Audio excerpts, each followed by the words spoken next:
ta miséricorde. Tu es celui qui me soutient par sa miséricorde. Ma Bible au quotidien, le verset du jour.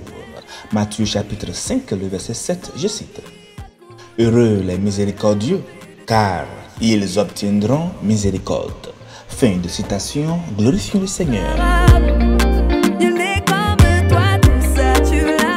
Le verset du jour proclame l'importance de la miséricorde dans la vie de chrétiens que nous sommes.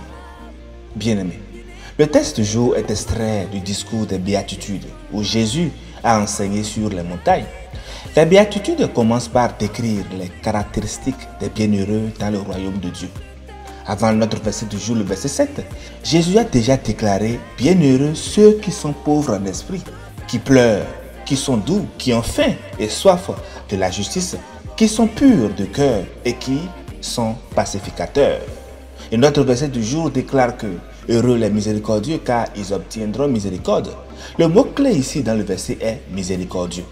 Être miséricordieux signifie non seulement ressentir de la compassion envers ceux qui souffrent, mais aussi agir de manière compatissante envers ceux qui ont besoin de pardon et de grâce.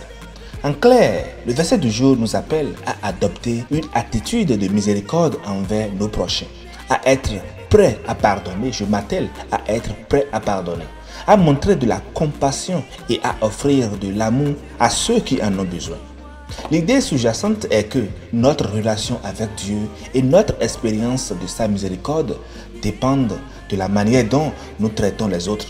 N'oublions pas que Jacques 2 nous avertit que le jugement sera sans miséricorde envers ceux qui n'ont pas de preuve de miséricorde.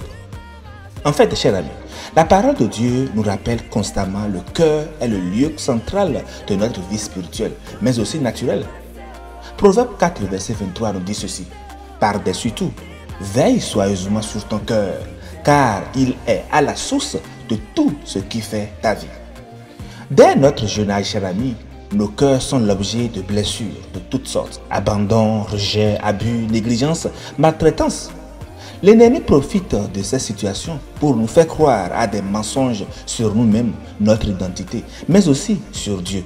Le premier pas pour que la vérité soit rétablie, c'est de revisiter ces situations ou ces souvenirs avec Jésus, de reconnaître le mal qui nous a été fait et ses conséquences, d'exprimer en vérité nos émotions enfouies et de surtout bien vider notre sac. Et c'est après cela que vient ensuite le pardon. Le pardon en fait est une décision, une émotion et je nous invite tous au pardon. Notre responsabilité n'est pas de juger, mais de pardonner. Dieu le grand juge est celui qui s'occupe de nous faire justice, sachant que sa justice ne remplace pas celle des hommes. Ainsi, un abus sera pardonné, mais sera aussi dénoncé. Si on vous abuse, d'accord, vous pouvez pardonner, mais il est important de dénoncer. Lorsque nous comprenons réellement la mesure de miséricorde de Dieu, le chemin pour pardonner devient plus facile à emprunter. Nous devons, bien aimés, comprendre que le non-pardon crée une barrière entre Dieu et nous. Aujourd'hui, beaucoup de personnes ne veulent pas pardonner. Ils veulent rester sur leur position. Alors que le non-pardon permet aussi à l'amertume et au ressentiment d'infecter nos cœurs. Le manque de pardon affecte aussi notre corps et peut causer des maladies. Est-ce que nous en sommes conscients?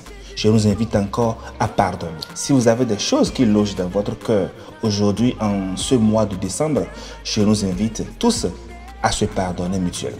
Lorsque nous exerçons la miséricorde, la vie coule à nouveau et la guérison prend place. C'est pour ça que, chers amis, je nous invite au pardon. Parce que le pardon est le cadeau que Dieu nous donne pour nous sortir de toutes les situations, même les plus difficiles. Ne l'oublions pas. Chers frères, chers sœurs, le pardon est une décision qui mène à la guérison, pas une émotion.